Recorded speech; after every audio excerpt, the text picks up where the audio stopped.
everyone, and welcome to the Library's Open Podcast. I'm very excited because today we have a return guest, a fan favorite, Marshall Breeding. Welcome, Marshall. Well, thank you. I'm delighted to be here Oh, that's again. again, for I think it's the third time we've had you on. So, Haven't been counting. well, okay, my first question, have you recovered fully from ALA? I know it was busy this year. Oh, sure. I mean, it's always busy, and it always actually seems a long time ago by now, but yeah. So sure. For me, it's only 1 hour time zone difference, so it's a busy conference, but kind of the normal kind of thing. Good. Yeah, I know it was busy for us. And also I was expecting, I live in Florida, so I was expecting like cooler weather and it was a heat wave going on. No, it's really quite warm. Even compared to I think Nashville is having a heat wave about the same time, and so this weather was very similar. But I would rather be too hot than too cold. So, I managed to get through it fine. That's great. Well, did you have any time for any enjoyable activities or at least trying a cheesesteak while you were there? So, didn't build any extra time to do any sightseeing or anything. Been to Florida. I mean, not Florida. You mentioned Florida. Been to Philadelphia, many times before. So there wasn't anything in particular that we set aside to do. We went out to dinner a couple of times, and in the market we got. I think we did get a cheesesteak one time. It wasn't that good compared to others. But yeah, so it was the typical ALA conference. Experience where it's mostly the conference and try to do a few things in the evening and find a bite to eat and that kind of thing. So we stayed pretty close. We didn't wander too far afield on this trip. Yeah, I mean, I have to say the location of the conference center in Philly is so convenient, being right next to the Reading Street Terminal, just being Hmm. able to go over there for lunch every day and having all those amazing vendors. That was Hmm. just fantastic. It is. A lot of choices. You got to go early. It would be really crowded. Yeah, Adam and I went at 11 every day. Yeah. That was our routine, and we beat the crowds. Yeah. So, all right, so I'm going to get to the presentations you were involved on later in the podcast, but first I just want to talk about your experience as an attendee and maybe could you share some of the highlights for you personally, like any, presentations you were able to attend or meetings that you were in, anything that really stuck out to you that were highlights? So the ALA annual conference is something that I go to every year and have for a long time. And, I try to go to a few things that are on the program, but the main reason that I go to this conference is because it's the one where, most of the tech folks, the tech vendors that I need to talk to are there. So that consumes so much of my conference, kind of hour by hour meetings, either in the exhibit hall or this or that hotel lobby to kind of catch up with folks about, you know, if it's a company, what they're doing that's different or interesting, and then kind of other folks in libraries, the same kind of thing on the other side of it. So a lot of it's that. Certainly, there are sessions I have to go to because I'm in them, and then we went to a couple of the kind of larger presentations. The opening session and closing session and that kind of thing, which are, always well attended and usually an interesting speaker. We thought Gina Davis was interesting, for example. So yeah, so that kind of thing. My ALA experience is probably different than your typical one. You forgot to mention something really important, and that is our party, the Bywater party at Yards Brewing Company. You were there. It was, and it That was a should have lot been a of highlight. fun. Yeah, of course it was the highlight of the conference. I was going to save that for later, but no, so the receptions I go to are, it's not based on the venue, but based on kind of what folks that I think that I know will be there. So Bywater is always a good one because, it has, uh, typically the more technology focused crowd, a lot of people that I've worked with before. So yeah, I find it find it good. The venue was nice and the beer was okay, the food was all right, but it was the kind of place where it's kind of comfortable to sit around or stand around and talk to folks. So that's kind of the main attraction for me. Good. Well, we're always happy to see you there. So now I want to talk about the panel that you were involved in, the Top Tech Trends panel. There was some other really interesting folks on that panel. So could you kind of walk us through that and what was discussed there? And then I'll have some questions for you about that. But can you kind of just give us an overview of what was shared there for those who couldn't attend? Yeah, so the top technology trends is kind of a long-standing panel. It used to be associated with LIDA back when that was one of the divisions of ALA, but as LIDA folded into core along with some other divisions, it's now the core top tech trends panel, but it continues to be much the same. Um, where they try to select some panelists that will talk about different kinds of things and represent kind of a broader view of what's going on in technology and libraries. And so the last couple of years, I've been selected to be on the panel. Previous years, I've been on it lots of times before. But what I like about it is that, it's a good chance to hear the practical things that are going on in the library side of things, kind of interesting projects and unique or innovative uses of technology uh, that I might not otherwise hear about. So I think that's what makes it appealing to attendees and what makes it interesting for me as well. And as you remember, there was a pretty wide variety of things talked about, all the way from, QR code just becoming kind of a very convenient technology to do a lot of things in libraries at a pretty practical level. So, it was interesting to hear that. And then kind of using AI, I think one of the panelists talked about using it to generate course content. Another used it as kind of a way of automating a lot of support tasks through Notebook LM and things like that. So it was a broad variety of things. And, I gave my perspective on how I see AI being used kind of in library systems and services, um, primarily through vendor implemented uh, components and functionality. And I mentioned kind of how fast the AI, the things that we call AI, have kind of been churning already, given that it's only been uh, 3 years, I think, since ChatGPT kind of made its debut and kind of changed everything. And, seeing everything from kind of early experimentation with kind of basic native interfaces of the generate generative AI services like ChatGPT especially, and how now things have really become a lot more sophisticated using retrieval augmented generation and agentic uh, processes and so forth to kind of gain control of how generative AI is used, because you have to be so careful as you use those technologies because it's really representing the library itself. And if they act badly, it makes the library look bad. So I think that the level of interest and tolerance for risk varies a lot, but I think most libraries are very much on the risk adverse side. Let's not do anything horrible that will make our patrons think badly of us. Absolutely. And kind of on that same note, I wanted to get your opinion on something. So, what do you think about companies that are adding AI tech to their products? And how useful do you think that is, particularly in the public library space? I mean, we've seen, how academics have used this technology, but we kind of, yeah, I wanted to pick your brains about that a little bit. Well, certainly the most use of these AI-driven features are happening more on the scholarly uh, content side and the discovery and other services that are geared more toward academic librarians.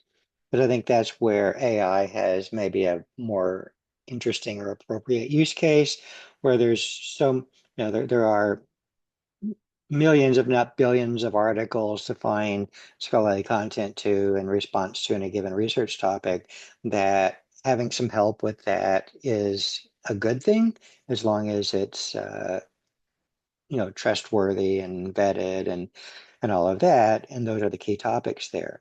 But going back to your question about public libraries, I think the use cases are fewer.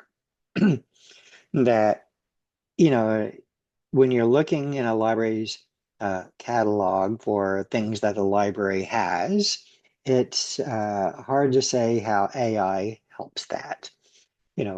When basic keyword and other retrieval technologies and relevancy technologies do a pretty good job and are just now getting to the point where they really do a good job of finding what a patron is looking for among the holdings of a library or consortium.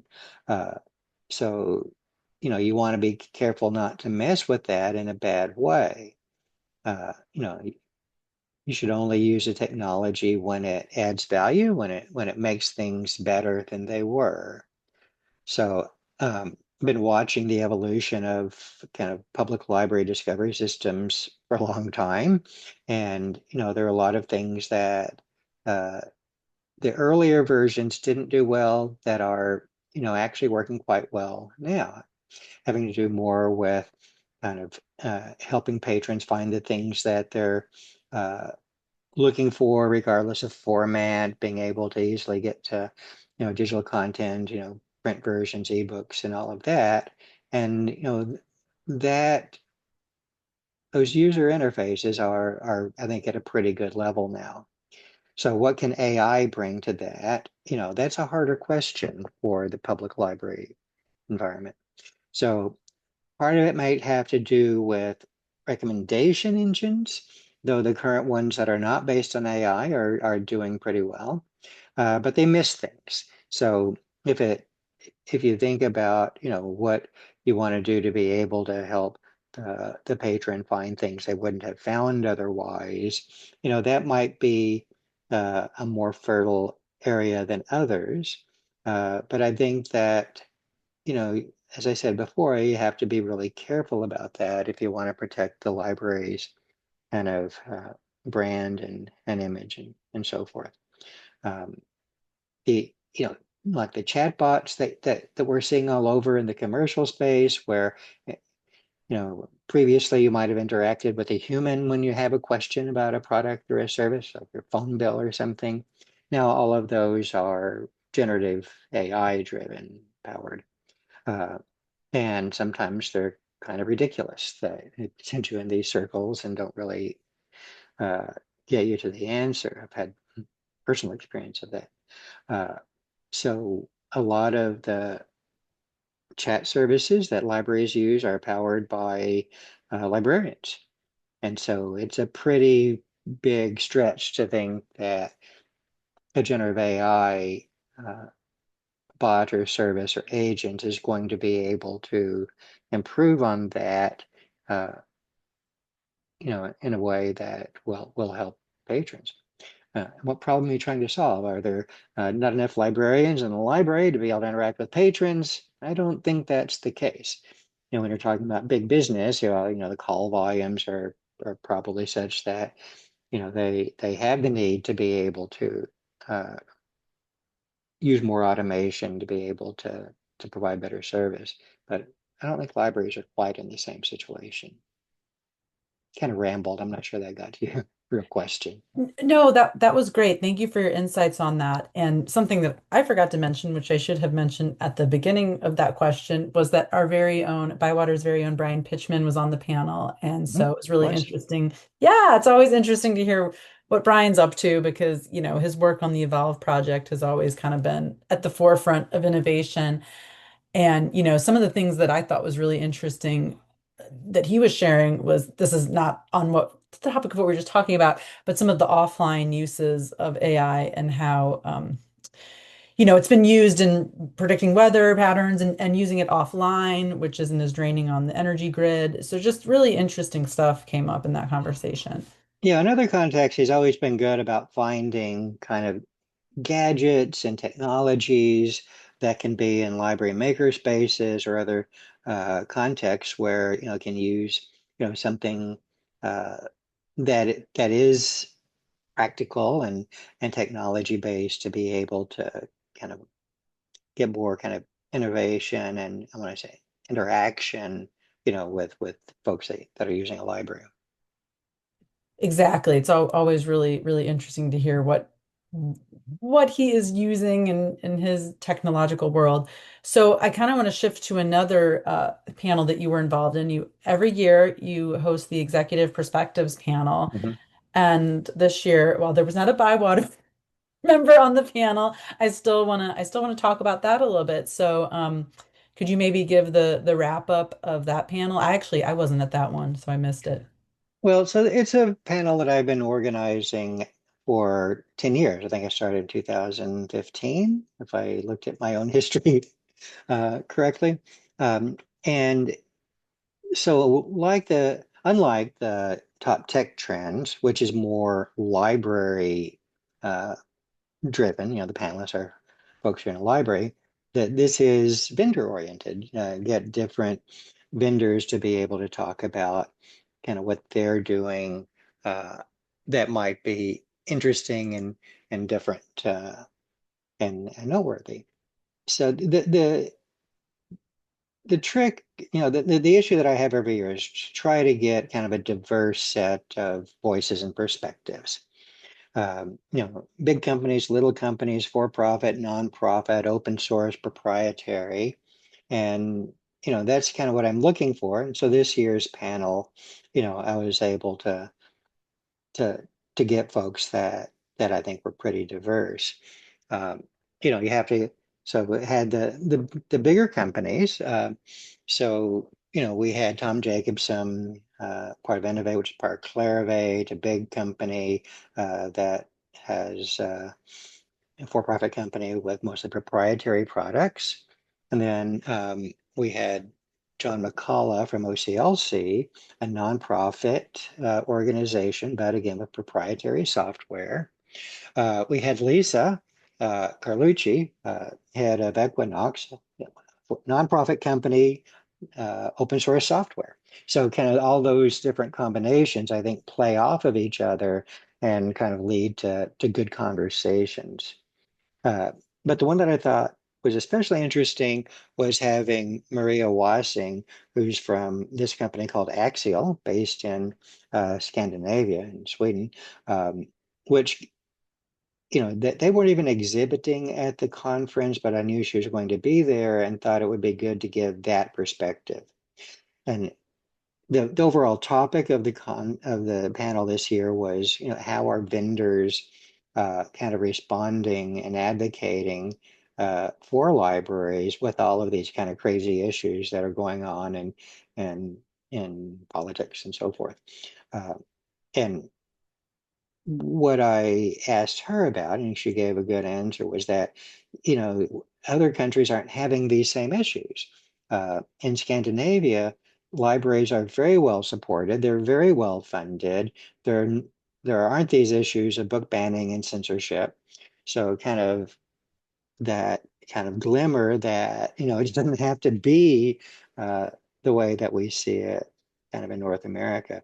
So, and I think that resonated with the audience as well. I've got a lot of good comments about uh, being able to hear, that kind of Scandinavian perspective. So, um, kind of press each of the vendors to talk about, what are they doing on behalf of libraries, because it's to their interest, it's the library interest for libraries to kind of succeed and not have these cutbacks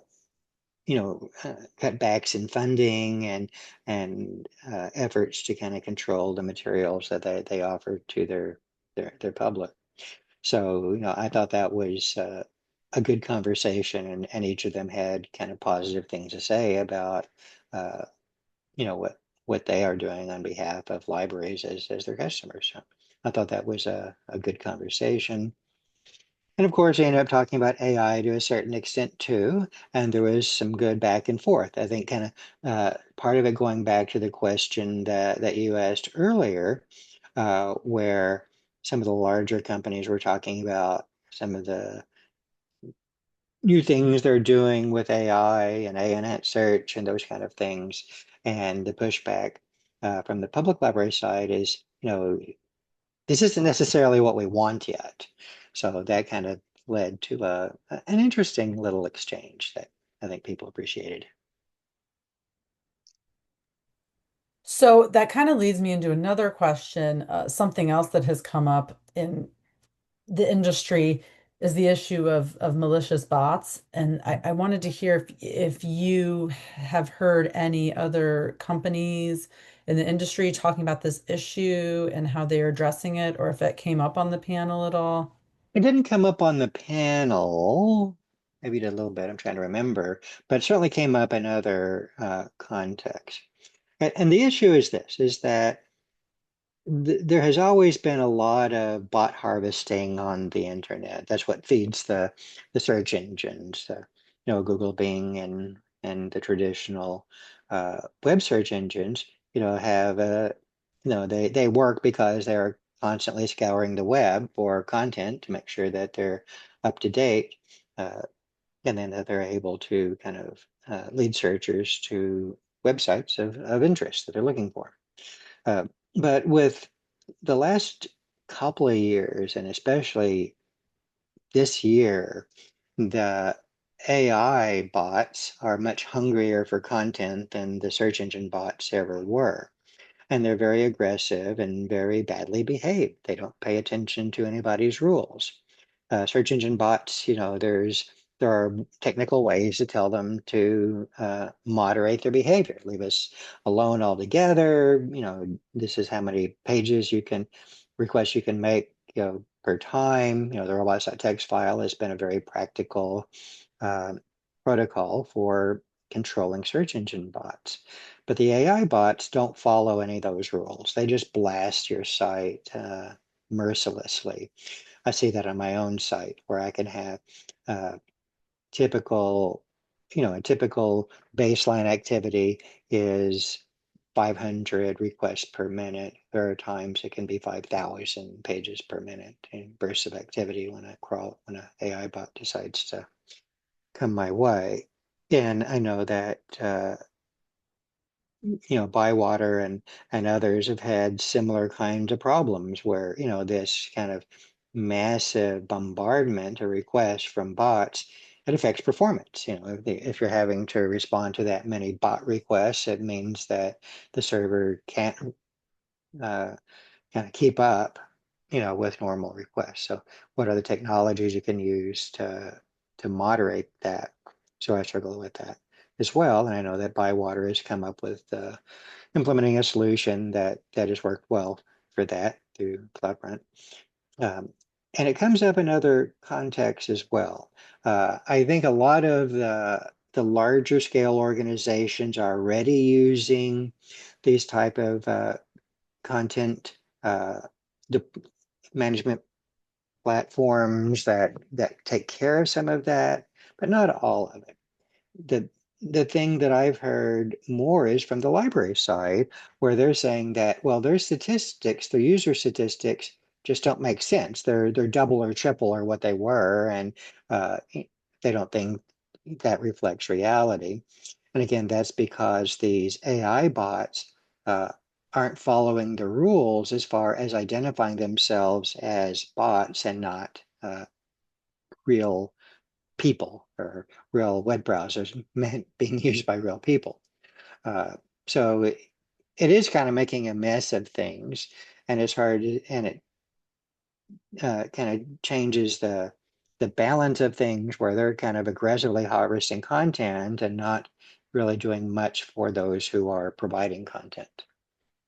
So if anything, they're sucking away use. So yeah, it's a topic that I've heard kind of all over. The publishing community as well, JSTOR and others have for a long time been working on technologies to moderate harvesting bot traffic. Yeah, we've had great success so far with Cloudflare being implemented. So we're almost done migrating all our partners and it has helped significantly. Yeah, but it's a cost, right? I mean, it's something you didn't have to worry about before because the activity was low enough. And even if it's a cost you don't directly pass on to your customers, it's a cost to you as a company and other website operators or content companies, is becoming a larger business expense. So, it certainly is a source of frustration. Absolutely. It really is. But we're all addressing it, and there's been a lot of great articles published recently about it. Actually, I'll share some of those in the link to this podcast. Mhm. Great. But once again, I'm shifting gears because we're getting close to time, and I wanted to talk about your annual library perception survey. Mhm. So, real quick, for those that don't know, could you explain what the perception survey is? So this is a survey that I do where I ask libraries, not vendors, but libraries about the technology products that they're using.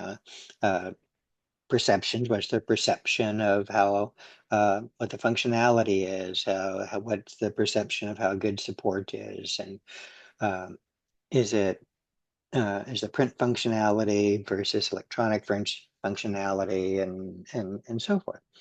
Would you buy from the same company again if you had to go out and buy a new system? That kind of loyalty. So it's a survey that been doing since 2007, so a long-standing project. And I typically try to get between, at least 3,000 responses. And I think with that kind of numbers, then you can kind of take the results seriously. And even though you're asking what I would say are subjective questions, uh, but with those numbers, then you can kind of start to get some more objective findings, I think. So, I had a question about this year's survey. So you mentioned that a portion of public libraries considering system replacement has declined steadily since the first year of the survey, but this year we saw a slight increase, and the higher interest among public libraries in migration during the early years of the survey was driven by industry turmoil. Mhm. So what do we think the higher interest among public libraries is now? Well, so it is a little higher this year. If you look at the graph on the report, you can see that it's been generally going down, but it bumped up a little this year. But overall, it's still at a pretty low level.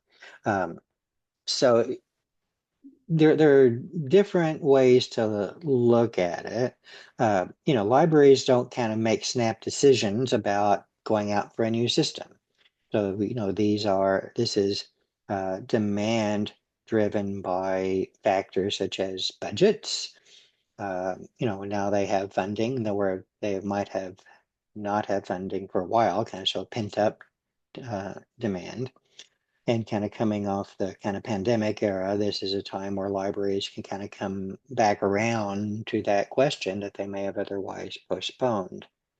Um, and still on the budget side, so if you've been with the system for a long time and you've been paying annual increases for uh, 20 years, a lot of people have had systems in place that long. Even if the annual increases are small, it still means that has kind of accumulated to make a pretty high cost of using that system. So I think those costs are kind of triggering a lot of libraries to say, well, let's see if there's something that will be as good or better that we might be able to operate a little bit more modestly with a smaller budget. So some of it's that, and a lot of it is the cycle of aging systems. There are some ILS systems that have been out there a long time, and uh, even and it kind of comes to a point where the library is ready to see if there's something uh, that will serve them better. And I think that the driver for public libraries, isn't the back end of the system. All these systems, no matter how old they are checking out books that their patrons need just fine. Uh, but the focus is on the patron-facing technologies, the catalog, the other engagement technologies, kind of the ability to integrate with a well-managed website and that kind of thing.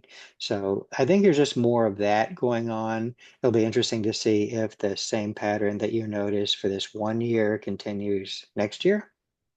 Um, but yeah, there are a lot of little wrinkles that you can see in the perception survey as you kind of look through all the different categories of results. So I think that's just what makes it worthwhile, I think, to keep doing this survey, so that libraries have a better kind of sense of what their peers are doing.